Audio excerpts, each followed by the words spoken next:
Tim, a teaching and learning case study by Paige Ellsworth, Jerica Favela, Rachel Griffith, and Tate Karratti. Background: Timothy Boyd has recently moved from Boston to Coronado, California. In Boston, Tim attended Tucker Elementary, which was a small private school. Tucker Elementary had a distinguished gifted and talented program, which has helped Tim to develop his advanced reading skills. He is already capable of passing the sixth grade reading level exam and is comfortably reading seventh grade material.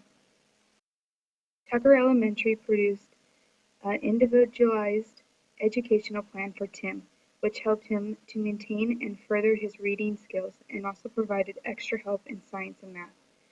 Mr. Thompson, Tim's previous teacher, did an exceptional job differentiating informative assessment by providing classwork that was appropriate to Tim's reading level. Tim transferred to Parker Elementary halfway through the fourth grade. The average teacher-to-student ratio at Parker Elementary is 1 to 30. The classroom is full of learners from different racial backgrounds, which is something that Tim is having a hard time adjusting to. Tim struggles to make friends in school and feels isolated from the rest of his classmates. Goals: in this situation, Tim's parents want him to be consistent and/or seeing progression in his reading level.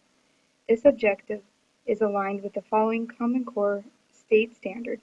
By the end of the year, learners will read and comprehend literature, including stories, dramas, and poems, in the grades 6 to 8, text complexity and proficiently, with scaffolding as needed at the end of the range.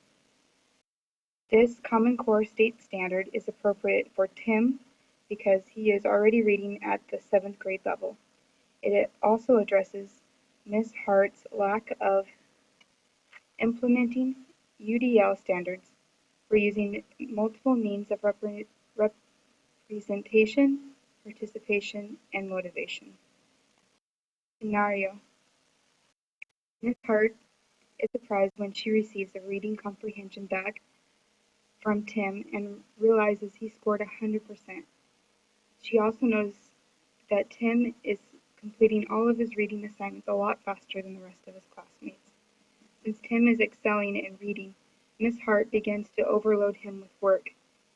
Soon she is giving him 3 times the normal workload to which he is not reacting well to. After a month of being in Ms. Hart's class, Tim has started to be less interested in reading and school in general. He further isolates himself from his classmates and gives up on all reading comprehension tests. On Friday, May 3, 2013, progress reports were sent home and Tim's parents were furious. See Appendix A for a copy of Tim's progress report. Within 1 month of being at Parker Elementary, their son was failing every subject. They immediately sit Tim down, demanding to know how he could have fallen so far behind in such a small amount of time. Tim explains that Miss Hart overloads him with work, taking any joy he felt while reading away. He also explains how confused he is with science and math material in class, and how he hasn't received any assistance on either subject. Unhappy with the information Tim has provided, Miss Boyd decides to write a letter to the principal. See Appendix B for a copy of the letter Miss Boyd writes to Principal Taylor.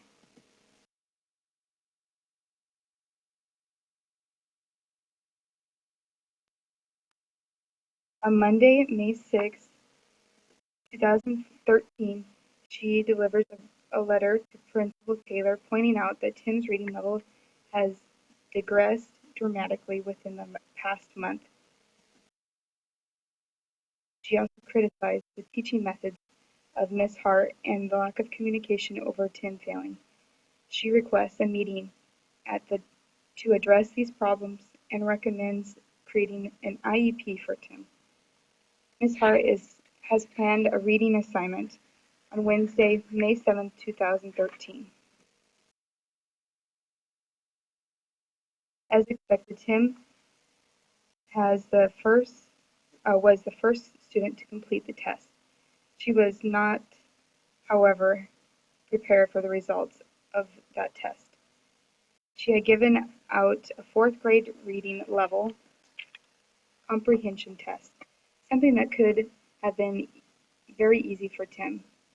Instead, Tim circled all the same letter answers, with no thought of what each question was asking, and proceeded to doodle on the test. The Appendix C, which is a copy of the assessment. Miss Hart asked him to stay after class to discuss his test. During the meeting, Tim stares at his feet and nods his head in response, ultimately showing no real interest in anything. Miss Hart wonders what she can do to motivate Tim to make an effort in class. The following day, Miss Hart plans to do a group work with her class after the same silent reading. She is nervous because lately Tim has been very disruptive in class, refusing to read quietly during SSR, and struggled to work in groups with his classmates. Miss Hart has been previously given him multiple warnings and has told him that if he broken the class rules again, he would receive detention. That day, Tim sat quietly in his seat until SSR began. All of a sudden, he became very disruptive, talking loudly about things he hated about the class. He began taunting other students. Miss Hart, who quickly took notice of the situation, issued him a warning and asked him to please read quietly. After asking him 3 times to read quietly and his behavior not ceasing, Tim pushed his book off the desk and refused to read. He then stood up, took the reading comprehension assignment and threw it in the trash. Miss Hart sent him to time out for the rest of SSR and issued him lunch detention. See Appendix D, which is a copy of the detention slip. During lunchtime, Miss Hart waited for Tim, but he never showed up. Confused by Tim's sudden change in behavior, Miss Hart is left to wonder how she can motivate Tim to stay on task and complete assignments.